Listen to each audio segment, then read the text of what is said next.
Pernah dengar tentang kista otak? Kondisi yang pernah dialami Sarwenda ini membuat banyak orang penasaran. Meski terdengar menakutkan, kista otak tidak selalu berarti kanker. Yuk, kenali apa itu kista otak, gejalanya, dan kapan kondisi ini perlu diwaspadai.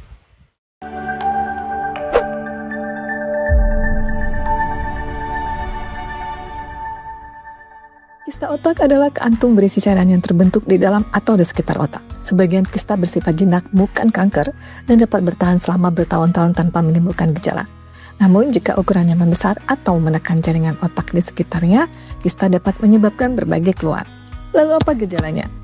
Gejala yang muncul tergantung pada ukuran dan lokasi kista. Beberapa gejala yang mungkin terjadi meliputi sakit kepala atau migrain berulang, pusing, gangguan keseimbangan, mual dan muntah, gangguan penglihatan, gangguan pendengaran, kesulitan berbicara, kejang pada beberapa kasus. Pada kasus Sarwenda, keluhan yang paling sering muncul adalah migrain yang cenderung memburuk saat stres atau banyak pikiran. Mengapa kista di batang otak perlu diwaspadai? Batang otak merupakan bagian penting yang mengatur berbagai fungsi vital tubuh, termasuk pernapasan, keseimbangan, gerakan, kesadaran, dan fungsi saraf tertentu. Karena lokasinya yang sensitif, tindakan operasi pada area ini bisa memiliki risiko yang lebih tinggi dibandingkan bagian otak lainnya.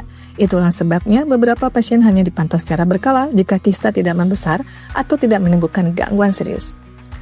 Apakah kista otak selalu harus dioperasi? Tidak.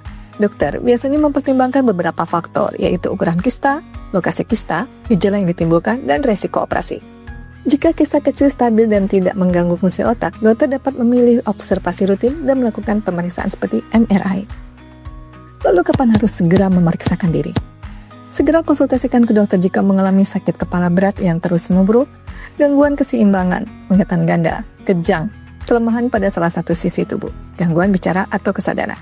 Gejala-gejala tersebut tidak selalu berarti kista otak, tetapi memerlukan evaluasi medis lebih lanjut. Kisah yang dialami Sarwenda mengingatkan kita bahwa masalah kesehatan bisa dialami siapa saja, termasuk figur publik yang terlihat sehat dan aktif. Yang terpenting adalah tidak mengabaikan gejala yang muncul dan rutin melakukan pemeriksaan kesehatan jika diperlukan. Dengan deteksi dini dan penanganan yang tepat, banyak kondisi kesehatan dapat dipantau dan ditangani dengan lebih baik. Semoga pengalaman Sarwenda dapat menjadi pengingat bagi kita semua untuk lebih peduli terhadap kesehatan diri sendiri dan keluarga.